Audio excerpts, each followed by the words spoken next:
Bonjour à toutes et à tous. Merci d'être aussi nombreux pour le sommet du Grand Paris, 7e du nom, et merci à Jean-Christophe et Pierre pour l'introduction. Ça y est, le compte à rebours a démarré pour le Grand Paris Express. 15 ans après son lancement par le président Sarkozy et ses ministres, un modèle de mobilité unique au monde. Et oui, depuis le 24 juin, vous le savez, la ligne 14 va jusqu'à Saint-Denis-Pleyel au nord et jusqu'à Orly au sud. Vous avez tous des collègues, des amis qui vous ont dit « c'est merveilleux, j'ai pris le métro pour aller à l'aéroport, ça m'a évité de prendre le taxi à Wattmill ». Bref, prochain arrêt, la ligne 15 Sud entre Boulogne-Pont-de-Sèvres fin 2025-2026. Mais d'abord, on va revenir un peu en arrière. Parce que l'histoire du Grand Paris Express, ça ressemble un peu à une blague carambar. Oui, c'est l'histoire d'un communiste et d'un sarkozyste qui, il y a 20 ans, se retrouvent au Conseil général à l'époque du Val-de-Marne. Il y a un garçon de la RATP qui est peut-être dans la salle, Pascal Ozannet, qui arrive avec ses PowerPoint et qui dit on pourrait peut-être faire un métro circulaire. Et à l'époque, dans le bureau du sénateur président communiste du Val-de-Marne, il y a un certain Jacques Baudrier, ici présent. Et dans le rôle du sarkozyste, il y a le député maire du Perreux-sur-Marne, Gilles Carrez. Et tous les deux, sans se concerter, ils vont construire le modèle de financement de ces sociétés du Grand Paris devenues sociétés des grands projets. Jacques, aujourd'hui, vous êtes adjoint au logement d'Anne Hidalgo, conseiller métropolitain délégué au déploiement des pistes cyclables, cher à Jean-François Monteils, qui, bien que patron de la Société Grand Projet, est un cyclophile aussi. Jacques, est-ce que vous pourriez nous raconter un peu la genèse, justement, de la Société des Grands Projets et son modèle de financement, surtout? Merci beaucoup pour cette invitation, et ça me ramène un peu en arrière. Donc, en effet, alors, la genèse, c'est vraiment la RATP, la direction du développement de la RATP à la tête desquels Pascal Ozannet, qui est venu convaincre un certain nombre d'acteurs à l'époque, dans les années 2004-2005, de l'utilité d'un métro circulaire. Moi, je travaillais à la région et après, j'ai été rapidement embauché par Christian Favier. Avec, on m'a mis dans un bureau, on m'a dit, ben voilà, faut placer les stations, placer les garages et trouver 40 milliards. Voilà. La porte s'est refermée, donc voilà. J'étais face à mon ordinateur, il fallait que je trouve 40 milliards. Et donc, on était convaincus avec Pascal et l'ensemble des acteurs, on n'était pas tout seul autour du projet, que si on restait dans les modes du contrat de plan, à l'époque, il y avait 200 millions par an qui étaient investis en Ile-de-France sur les nouveaux projets. Donc, j'avais échangé avec Jean Poluchon, on lui parlait de notre métro autour de Paris, il nous disait « arrêtez de me faire, voilà, avec votre métro féerique qui n'existera jamais, j'étais dire cap de Premier ministre, on n'aura jamais plus que 400 millions par an ». Ah non, on lui expliquait que non, mais bon, c'était lui le président de la région, donc c'était compliqué. Et bien que notre but, ça a été dès le départ d'inventer un modèle de financement dédié avec des structures dédiées. Donc ensuite, il fallait regarder les impôts qui existaient, lesquels on pouvait prélever, la base fiscale la plus importante. Et assez rapidement, moi, je suis arrivé à la conclusion, on avait 5 ou 6 outils fiscaux, la taxe de séjour, la taxe sur les parkings d'hypermarchés, ça c'est moi qui l'ai inventé, celle-là, cette petite-là. Et puis... les gens vont vous dire merci dans la salle. Oui, la taxe sur les aéroports, finalement, qui a été utilisée par CDG Express. Mais le cœur de ce que, en tout cas dans les notes que je faisais, des propositions, c'était la taxe bureau, puisqu'il y a quand même une base fiscale importante, 55 millions de mètres carrés de bureaux, et surtout à Paris, dans certaines parties des Hauts-de-Seine, un secteur florissant, des bureaux pleins, des loyers qui augmentent, donc d'une capacité de financement extrêmement forte. Donc c'est là-dessus que je me suis concentré, des propositions qu'apportait Christian Favier. Et un jour, j'ai retrouvé Gilles Carrez, qui était aussi député du Val-de-Marne, donc ça nous arrivait de nous croiser, et qui, lui, s'était auto-saisi dans son bureau de l'Assemblée. Et il s'était dit, une fois, il m'avait dit, oui, de toute façon, on ne va pas laisser l'Île-de-France à nos petits-enfants avec ce système de transport qui ne marche pas, il faut un métro autour de Paris. Donc moi, je suis rapporteur général du budget, je vais faire des propositions.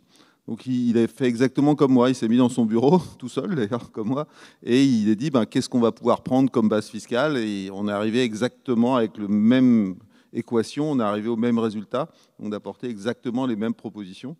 Et donc, comme elle venait à la fois d'un conseil général communiste et puis d'un député spécialiste des finances locales, les Républicains, ça s'est imposé dans le débat public et fin 2010, c'est des financements qui ont été votés le 26 décembre 2010 au Parlement. On n'a pas eu 40 milliards, mais on avait eu 20 milliards. Donc 20 milliards, on n'était pas mécontents.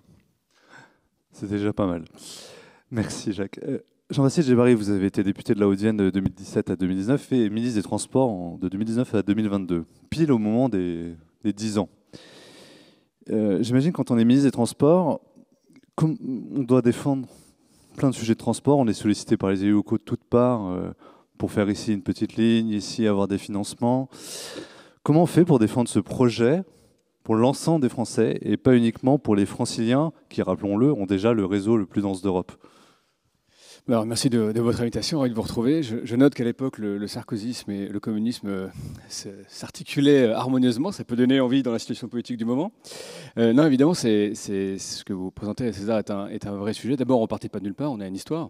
On a l'histoire de, quand on le compare à peu près à toutes les grandes métropoles du monde, d'un réseau de transport public de passagers qui est très développé. Et évidemment, dans un mouvement de métropolisation et de renforcement encore de l'urbanisation parisienne, le sujet, il a fallu des décideurs publics, des visionnaires, des élus pour concevoir la suite. Et comme ministre en charge, mais tous les ministres des Transports qui se sont succédés ont probablement eu la même philosophie. L'idée, c'est évidemment de remplir la fonction de modernisation des grands pôles attractifs comme les grandes métropoles et d'assurer l'égalité ou l'équité des citoyens dans les territoires. Donc ça se traduit par plein de politiques qui se conjuguent. C'est la beauté de la complémentarité des transports entre les différents modes. Évidemment, les modes dits de mass transit, comme les transports publics urbains en métropole, mais aussi le grand plan de relance qu'on a fait pour la SNCF, le développement des trams dans les collectivités et tous les modes qui se conjuguent, l'aéronautique avec les aéroports, la nouvelle génération d'avions, etc. Donc c'est vraiment ça qui préside. La beauté de cette époque, c'est qu'on avait à disposition un peu d'argent, la dette coûtait un peu moins cher, donc de ce point de vue-là, le modèle un peu unique de la SGP qui permet d'avoir à la fois des taxes affectées et de pouvoir s'endetter utilement pour des projets d'investissement et d'avenir a évidemment été très, très utile et je pense que sa pérennité, en quelque sorte, son évolution, conduit naturellement à envisager d'autres projets d'avenir sur ce même mode. Mais donc, et vous avez eu la chance, vous, d'arriver au moment où ça y est, ça avait été acté par votre prédécesseuse Elisabeth Borne au ministère des Transports et par le Premier ministre de l'époque, Édouard Philippe, qui avait dit ça y est, on fait toutes les lignes dans l'intégralité, c'est finançable. Vous êtes bien tombé, en fait. Absolument. Moi, je suis tombé dans une période à la fois de crise, ça c'est le Covid, sanitaire, la relance, certes, mais aussi un moment où on savait mobiliser, et des crises à la SNCF, et des grèves, etc., et des faillites de compagnies aériennes, mais aussi un moment où effectivement les décisions cadres avaient été prises, il s'agissait d'exécuter, et encore une fois, où à cette époque, l'argent coûtait peut-être moins cher que maintenant, ce qui permettait de se projeter sur des temps assez longs avec un peu de tranquillité. Justement, on va demander au pilote, au conducteur de train, Jean-François Montaïs, comment on pilote un tel train qui est lancé jusqu'en 2030 et qu'il ne faut surtout pas faire dérailler? Première question. Comment vous avez fait pour faire ce prolongement de la ligne 14 dans les temps? Et peut-être qu'on parlera quand même du financement après, parce que ce matin, on a sorti une interview du président du MEDEF Île-de-France et président de la Société des usagers qui doute du financement de la SGP. Merci. J'ai droit à 2 questions, donc, du coup. Alors, pilote un tel projet, la première et presque finalement la seule réponse, c'est pas tout seul. Ça se fait avec des équipes nombreuses auxquelles je veux commencer, puisque vous avez dit que le coup de gong a sonné, on commence à entrevoir le Grand Paris Express, plus que l'entrevoir, à le toucher sur la ligne 14. Je commençais par rendre hommage évidemment aux équipes qui s'en occupent, celles de la Société des grands projets aujourd'hui, mais aussi toutes celles qui autour, dans les maîtrises d'œuvre, dans les entreprises titulaires de nos marchés et dans tout l'écosystème qui gravite autour de ce projet, les services de l'État, les collectivités qui ont été citées à juste titre. Tout ça, c'est un projet collectif pour un intérêt collectif. Donc ça ne se fait pas tout seul, et donc ça veut dire que le sujet, c'est celui de l'organisation, des interfaces, comme on dit parfois, entre tous ces acteurs et entre toutes ces phases des projets. On arrive à un moment où le résultat, les premiers résultats de tout ceci sont visibles. C'est évidemment très gratifiant, mais on sait aussi ce qu'il nous reste à faire, ce qu'on a devant nous, pour ce qui reste à mettre en service au-delà de la ligne 14 et les différents tronçons qui restent maintenant à mettre en service à partir de la fin de l'année prochaine, et ce pour encore 5 ou 6 ans jusqu'en 2031. Votre deuxième question, c'était la question du financement. Puisque, comme l'a rappelé Jean-Baptiste, à l'époque, les taux d'intérêt étaient bas, donc votre prédécesseur a pu emprunter sur les marchés facilement. Aujourd'hui, l'argent est plus contraint et c'est maintenant 40 milliards, effectivement, dont on parle, et non plus 20 milliards.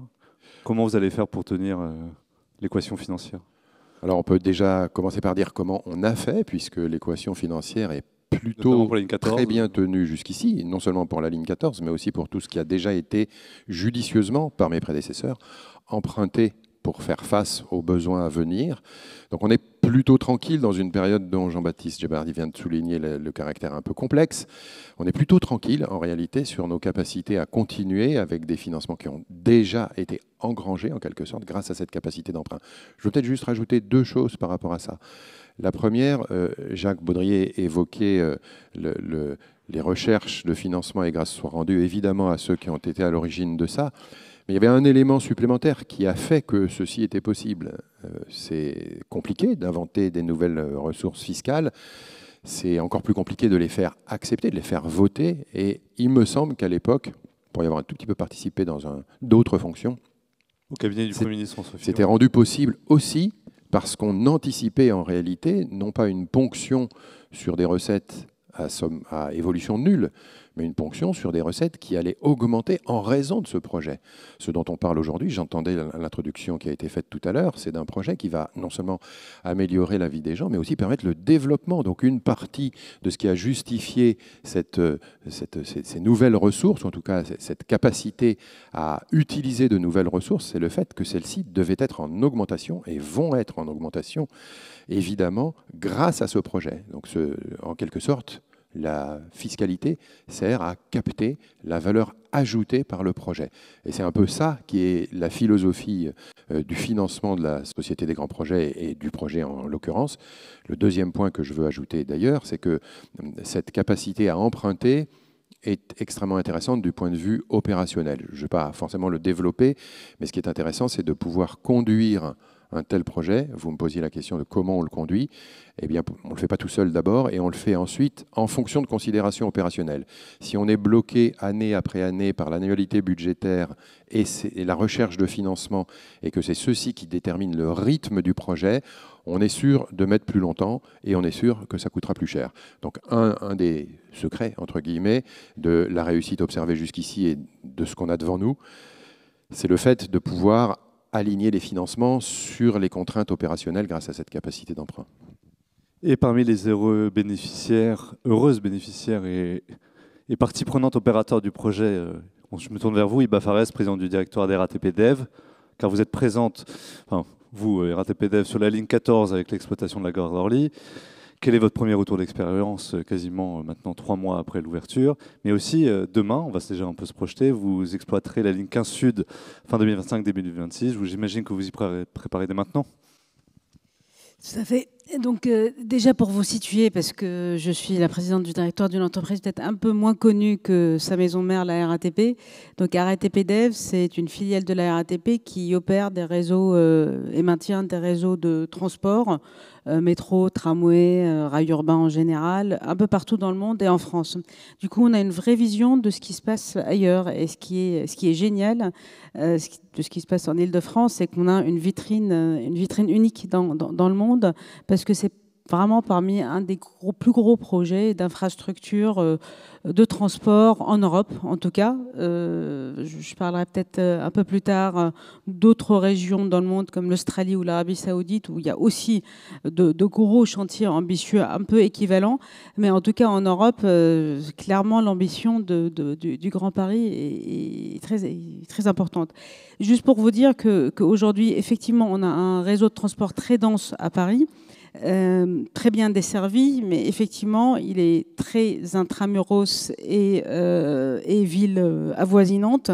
Et effectivement, la métropole, aujourd'hui, est bien desservie, mais avec une configuration où il faut absolument passer par le centre de Paris pour pouvoir aller ailleurs. Donc, les fameux RER qui passent par voilà. Donc, l'idée de ce Grand Paris, c'est vraiment de permettre une mobilité dans tous les sens et sans pour autant être obligé de passer par le centre de Paris qui est assez congestionné. Et donc par rapport à ça, c'est pas un projet pour nous, le Grand Paris, c'est X projets. Ça a commencé par des prolongements de lignes. Il fallait prolonger les lignes comme la ligne 12, la ligne 4, la ligne 11, etc., afin de leur permettre à terme de connecter avec les 4 lignes à venir du Grand Paris. C'est que le début. Excusez-moi, je vous coupe, mais parce que vous avez peut-être suivi là, il y a 10 jours l'adoption du schéma directeur de la région Île-de-France. Il y a au moins 14 prolongements de lignes de métro qui sont dans les tuyaux.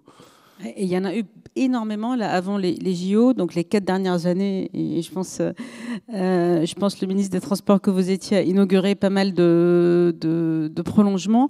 Ça a été une partie très, très intense. S'en est suivi effectivement le prolongement de la ligne 14 au nord, puis au sud jusqu'à Orly, qui est qu'une première étape, mais une étape essentielle.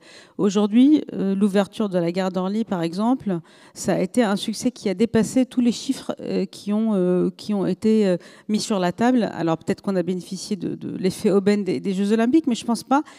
C'est tellement facile cette desserte qu'on a fait plus 50% de trafic par rapport à ce qui était attendu dans le projet initial. Donc, il y a donc des le jours million où de on a voyageurs va être atteint assez rapidement, plus rapidement. Le million de voyageurs attendu sur toute la ligne 14 pour 2025 va arriver plus rapidement. En tout cas, en entrée Orly, oui. Demain, la ligne 15, etc., qui va couper la ligne 14, va aussi apporter un volume de trafic additionnel. Mais aujourd'hui, par exemple, sur les jours de pointe à Orly, on est à plus de 30 000 passagers sur cette station, ce qui est assez colossal. Et donc, on attend sur l'ensemble des lignes presque 3 millions de nouveaux voyageurs. Et je pense que pour les habitants de toutes ces villes où le métro passe, on voit d'un point de vue plus immobilier et développement qu'il y a une explosion, ou qu'il y a eu une explosion assez importante, et on voit quand même des histoires, témoignages, etc. Le quotidien des gens change parce que l'accès à la culture, l'accès au travail, l'accès à l'université, etc. Tout ça est modifié. Donc pour nous, ça a commencé prolongement. Ensuite, il y a eu la ligne 14. Ensuite, il y a eu la gare d'Orly. Et effectivement, comme vous l'avez dit, ça va continuer parce que cette fameuse ligne qui fait la rocade tout autour de Paris, donc la plus grande ligne du Grand Paris, nous a été attribuée par appel d'offres piloté par Île-de-France Mobilité. Et donc, c'est une ligne assez importante. À elle toute seule, c'est 40% des nouveaux kilomètres du Grand Paris Express, hein, parce qu'elle fait vraiment le tour. Donc, la première partie, c'est la partie sud qu'on va opérer incessamment sous peu. Et donc, l'équipe est pleinement mobilisée et travaille main dans la main avec Île-de-France Mobilité, avec la SGP, avec l'ensemble des partenaires, parce qu'effectivement, c'est un projet où il y a différents intervenants, avec RATP Infra, qui sera le futur mainteneur du réseau, afin d'en faire un succès, à commencer par la station Villejuif Gustave Roussy qui ouvrira en premier. Merci. Je vais faire un petit sondage rapidement pour lancer le deuxième tour de table. Qui connaît les Serm ici? François, ne votez pas, s'il vous plaît. Il y en a 1, 2, 3... Correct. Qui connaît les RER métropolitains? Ah là, il y a plus de mains qui se lèvent déjà. Les Serm, c'est le nouvel acronyme à la mode dans les collectivités. C'est les systèmes express régionaux métropolitains. Et il y a un nouveau pilote, entre autres, qui est avec nous, Jean-François Montaïs. La Société des Grands Paris est devenue la Société des Grands Projets. Parce que la Société des Grands Paris qui faisait des RER métropolitains à Marseille, ça aurait été compliqué. On l'a vu avec Pernod Ricard. Donc, plus sérieusement, concrètement, comment vous faites pour jongler sur les deux, à la fois faire le réseau francilien et avancer avec SNCF Réseau sur ces projets de RER Macron? Peut-être est-il utile de commencer par dire en quoi ce nouveau développement est utile et intéressant pour le Grand Paris Express, ce qui est une conviction absolue qui nous a guidés. J'aperçois Monsieur le ministre Beaune, qui a été à la manœuvre sur ces sujets-là, qui nous a guidés pour l'évolution de la Société du Grand Paris en Société des Grands Projets. C'est-à-dire que imaginez que l'expérience accumulée sur le Grand Paris Express pourra un jour être utilisée sur d'autres grands projets d'envergure, c'est relativement facile. Et ça avait déjà été dans la tête de la plupart des acteurs de cette aventure-là.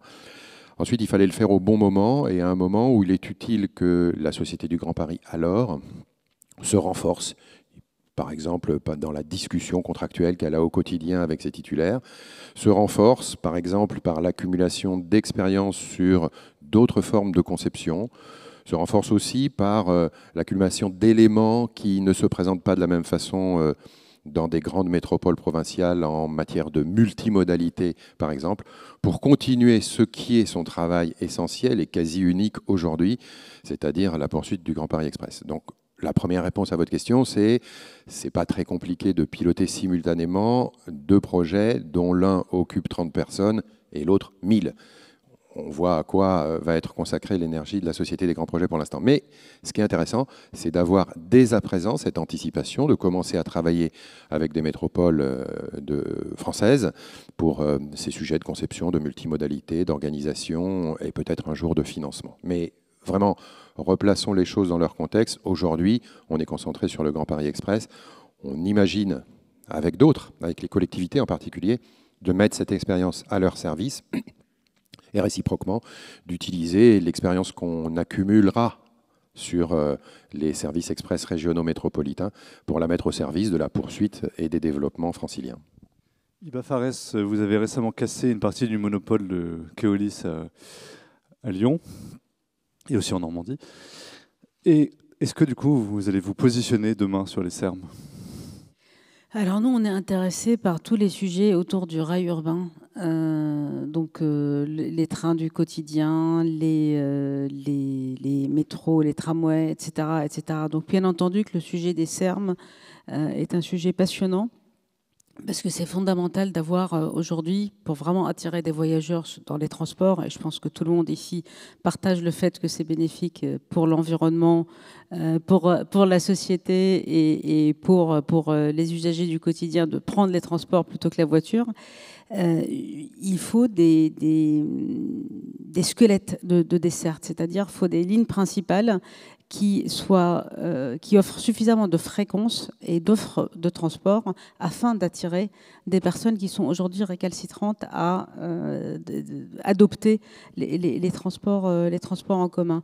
Et donc construire ou renforcer ou trouver des solutions pour qu'on ait des lignes à haute densité qui irrigue, on va dire, une région, une agglomération, une métropole, et à partir de là, avoir une offre de rabattement premier et dernier kilomètre, que ce soit par du bus, que ce soit par d'autres formes de mobilité, que ce soit par des parkings relais, du vélo, etc.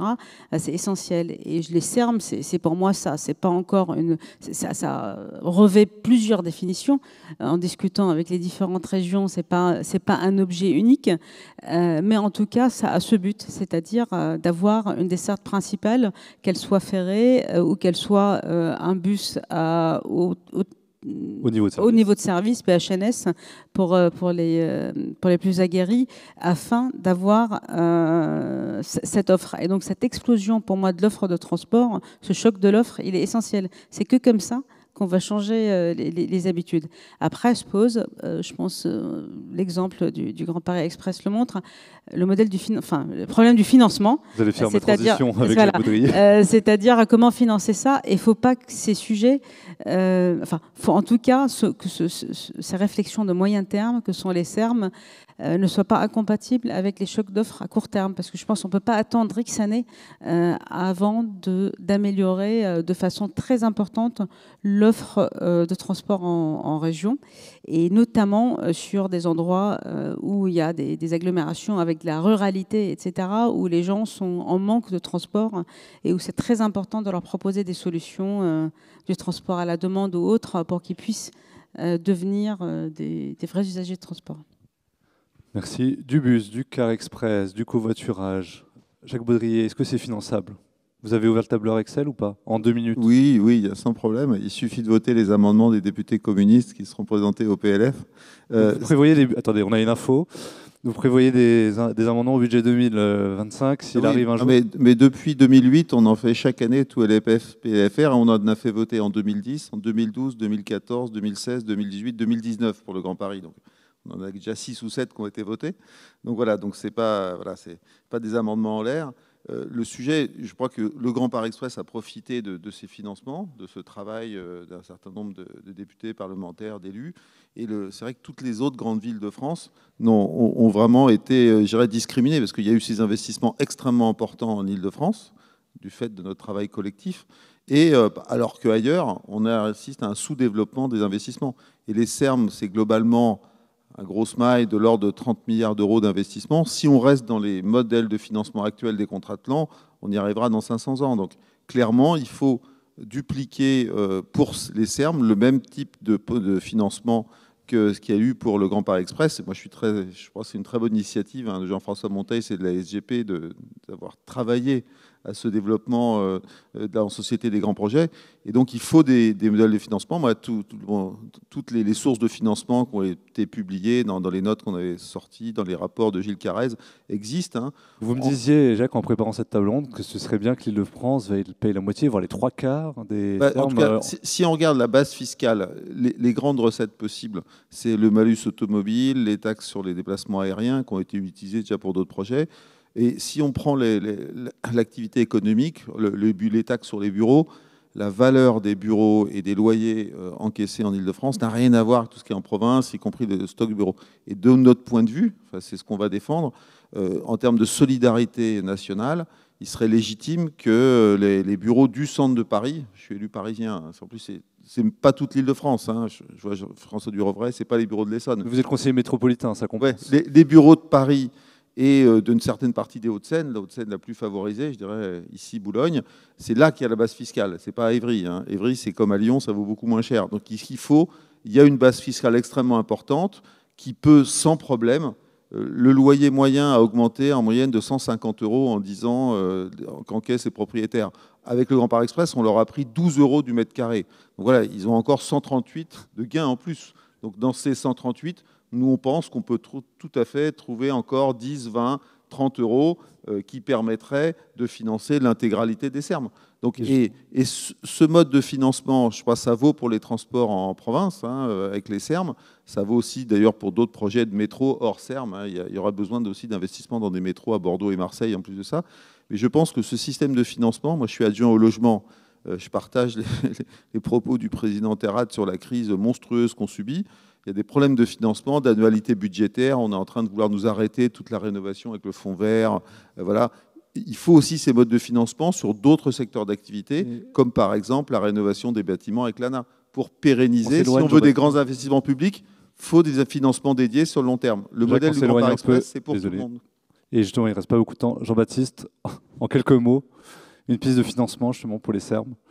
D'abord, je souscris à ce qu'a dit Iba sur l'incroyable vitrine, notamment qu'ont été les JO et olympiques et paralympiques, pour montrer que notamment le système de transport du Grand Paris, de la France en général, fonctionne parfaitement bien.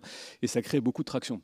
J'ai la chance de voyager aussi pas mal dans ces pays-là qui développent des projets en Arabie, dans la péninsule arabique, en Asie du Sud-Est et ailleurs. Et je peux témoigner de l'incroyable dynamique qu'on a là-bas, eu égard à tout ce qui a été entrepris ces dernières années. Et je trouve ce qui est intéressant avec la SGP, c'est qu'on a su à la fois élargir son objet et effectivement aller plus en granularité dans les territoires pour développer des projets utiles.